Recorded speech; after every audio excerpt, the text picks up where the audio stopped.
Hello, my name is Lieutenant Chiarello, and I'm with the York-Poquoson Sheriff's Office, Court Security Civil Process Division. In this video, I'll be discussing the eviction process. Eviction is the process by which a landlord obtains possession of the rental property by entering into a lawsuit directing the tenant or tenants to leave the property and pay back any rent, damage claims, and possibly court costs. The following are steps a landlord must take in the eviction process. There are two different types of notices. The first one is a 5-day pay-to-quit letter for money-related issues. This notice is used for failure to pay rent. The landlord gives the tenant written notice that the rent must be paid within 5 days of service, or the tenant must vacate the premises.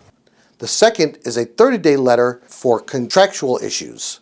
This notice applies if the tenant is in violation of the lease or rental agreement, and if the tenant does not remedy those issues after proper notice has been given, the landlord then gives the tenant a written notice to vacate the premises within 30 days. If the tenant does not comply with any of the notices, the landlord brings proof of the notices to the General District Court Clerk's office to obtain a summons for an unlawful detainer. The clerk issues a summons for an unlawful detainer and assigns a date when the landlord and the tenant have an opportunity to appear before a judge. Once the judge rules in favor of the plaintiff, the landlord can then go to the General District Clerk's office and apply for a writ of eviction. After the request for the eviction has been filed and a 10-day appeal period has passed, the court will send the writ of eviction to the Sheriff's Office to be executed. The Sheriff's Office has 15 days, not to exceed 30 days, from the date the court issued the writ to execute it. The Sheriff's Office will contact the plaintiff to schedule the date and time of the eviction.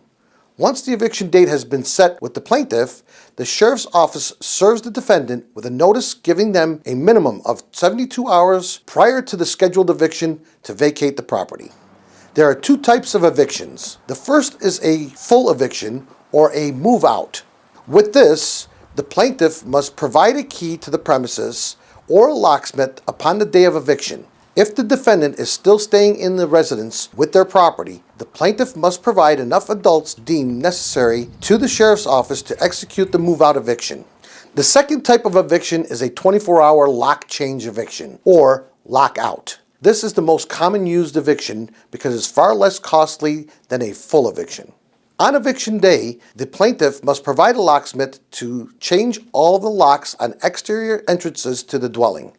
The dwelling becomes a storage facility for the defendant's property for the next 24 hours. The plaintiff must grant the defendant reasonable access to remove his or her property during the 24-hour period. The defendant cannot stay in the dwelling overnight.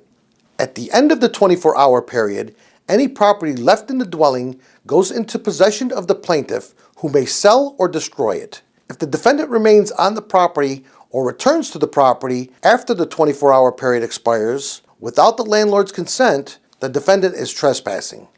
At that point, the involvement of the Sheriff's Office would be complete and the property would be rightfully and lawfully handed over to the person named on the writ as the plaintiff. In cases where family members have allowed another family member or friend to stay with them, and there is no lease, no rent, or other forms of contribution to the living arrangements, that person is considered a gratuitous occupant and not a tenant. Therefore, they can be considered to be trespassing after having been asked to leave. If you need further assistance, you can call the Sheriff's Office at 757-890-4190. Or you can go to the Sheriff's Office website at www.yorkcounty.gov/sheriff.